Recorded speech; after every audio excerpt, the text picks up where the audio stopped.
Hello everybody, my name is Moss. Welcome back to my YouTube channel. I freaking shaved my eyebrows, I broke my arm, World War III almost started, and I read a bunch of really repetitive Sumerian poems. And we're gonna talk about it.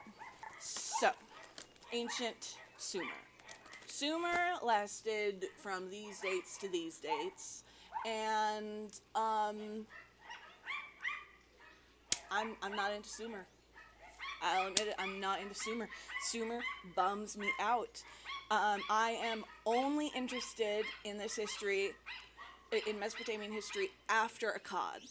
Like, once Akkad rises and Sargon I, then it's cool, all the way until Cyrus the Great conquers everything and founds Persia. After that, it's boring. It's boring.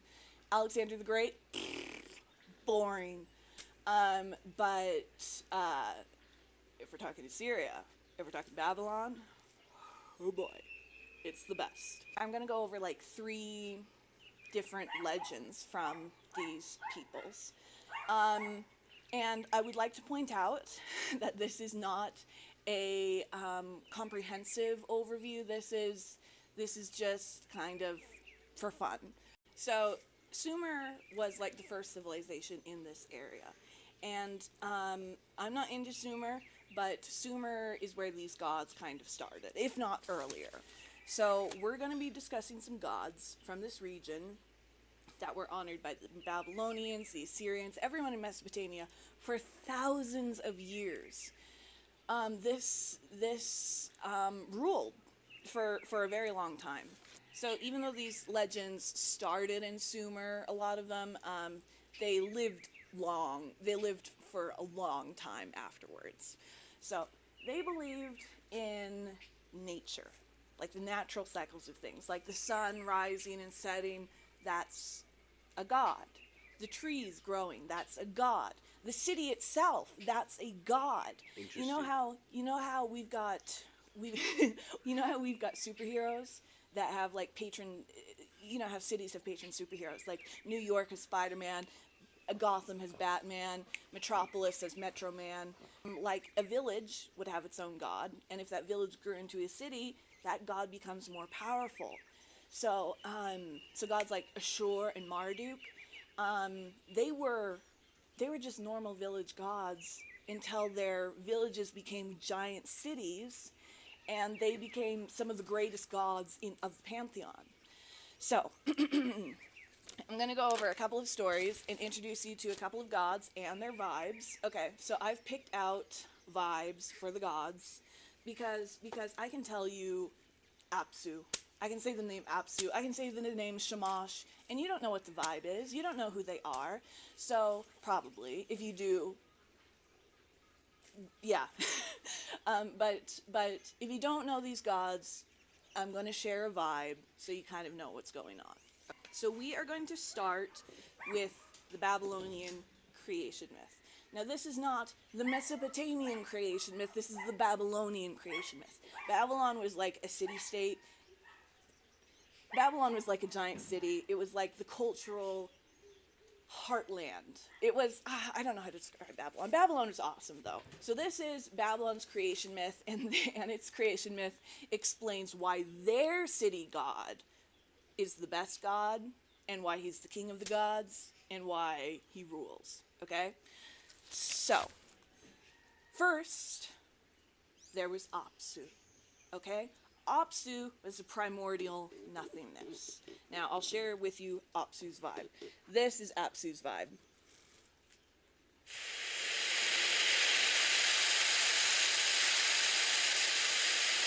That's it. That's his whole vibe. That's it. That's his whole vibe. Apsu, he was the primordial ocean, the primordial sea that we all came from. Out of Apsu came hideous devils of composite forms and gods in the forms of men. Okay? Now, after an indefinite period of time, some of the gods we know and love came into being from Apsu. Okay? Such as Anu. Anu. This is Anu. I will share with you Anu's vibe.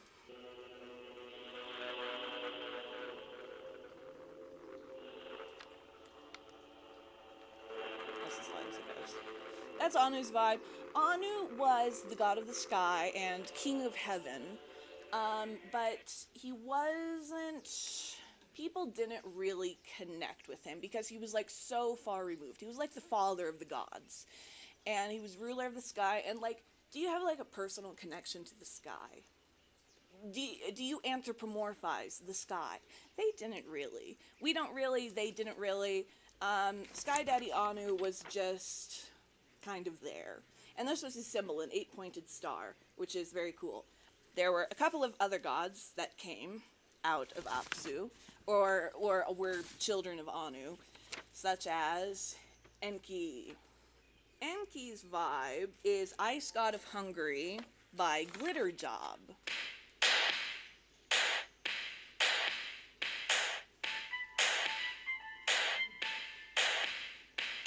That's Enki's vibe.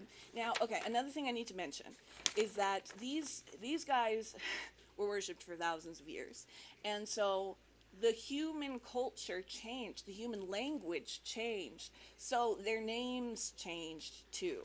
Enki became Ea, Enlil stayed Enlil, but Inanna became Ishtar. Their names changed. I'm probably going to go back and forth with some of the names, but I'll try and clarify in the subtitles, like, who I'm talking about. Okay, now, Enki's brother was Enlil. This is Enlil's vibe. You know I had to do it to him. That's his vibe. What's Enki's vibe? This is Enki's vibe.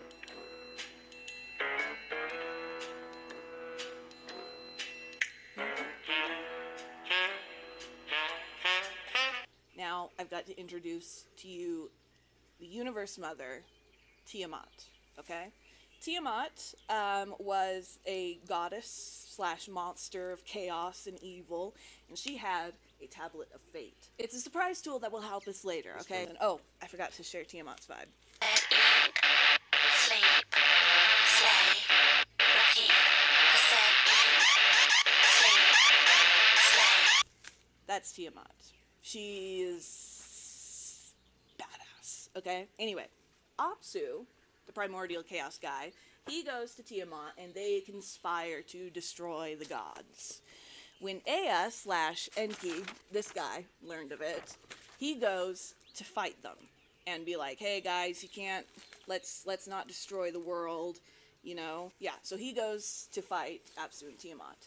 Now, because these stories were written on stone and stone crumbles, we don't know exactly what happened next because the account breaks here. But it seems that Ea kills Apsu with an incantation. So Apsu is out. But this enrages Tiamat, okay? She gathers an army of devils and demons to fight the gods, and she appoints her guy Kingu to be in charge. Let me share with you Kingu's vibe.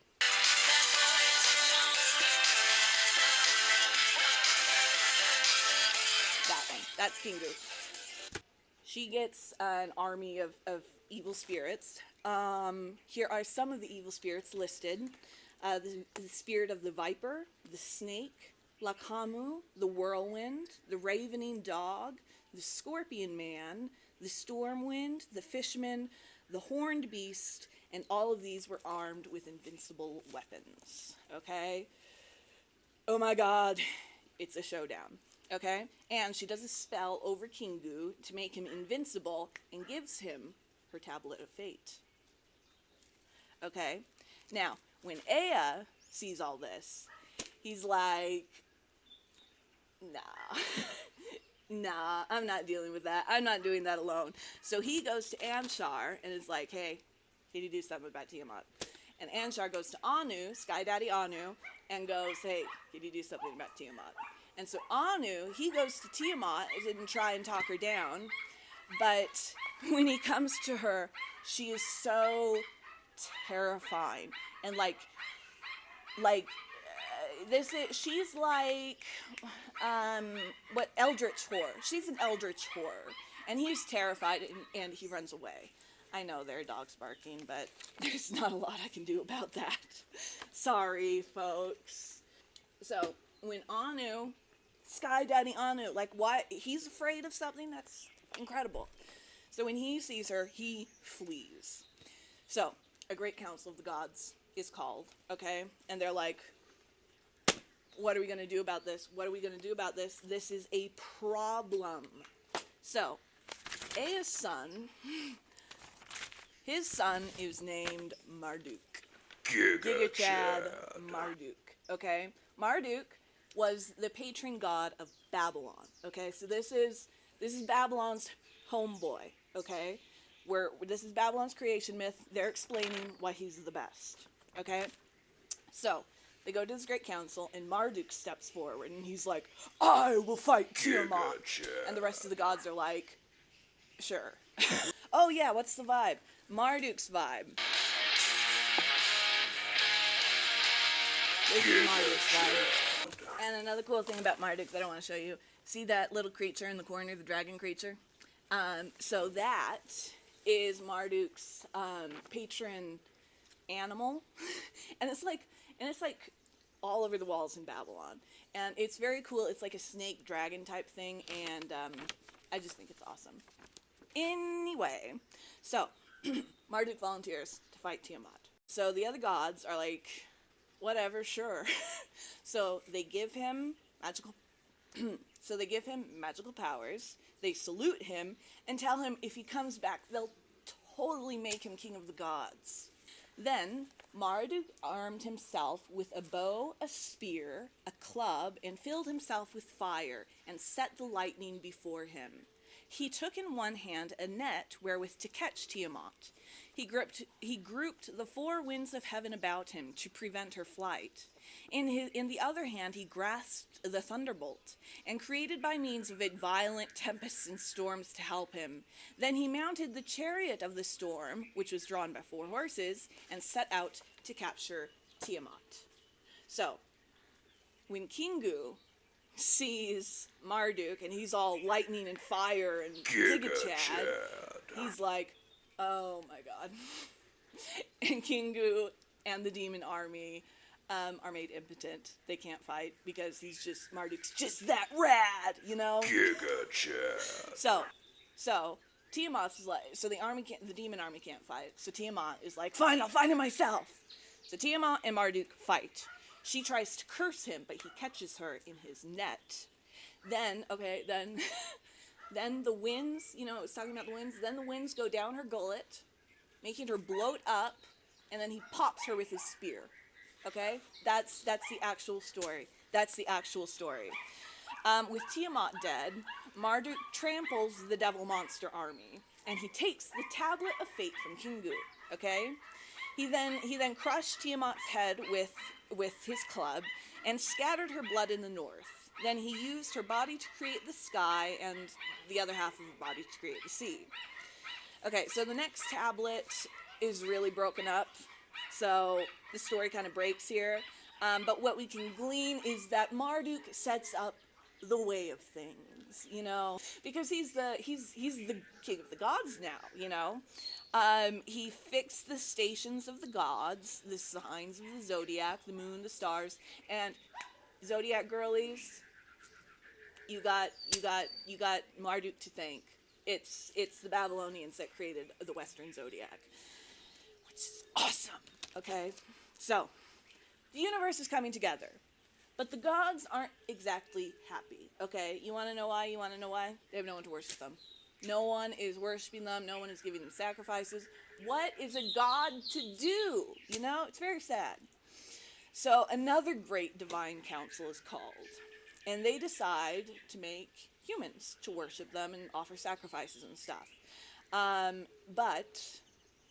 But someone needs to donate blood and bone to the process. And you want to know who gets volunteered? It's Kingu. They volunteer Kingu. So they chain him up. Then they scold him for siding with Tiamat. Then they drain his blood, with which they make humans. Yay! Okay. Then the Anunnaki, the sky gods, say they want to build a shrine to Marduk because Marduk's just that awesome. We gotta build you a temple, man. Where do you want your temple? And Marduk's like, can it be in Babylon? And they're like, sure. Sure. And he's like, yes, Babylon is mine now. And so they build a temple in Babylon for Marduk, and everyone lived happily ever after. And nothing bad ever happened, ever. Also, how dare you say Alexander the Great was not interesting? Alexander I'm gonna sucks. say Alexander he sucks. sucks.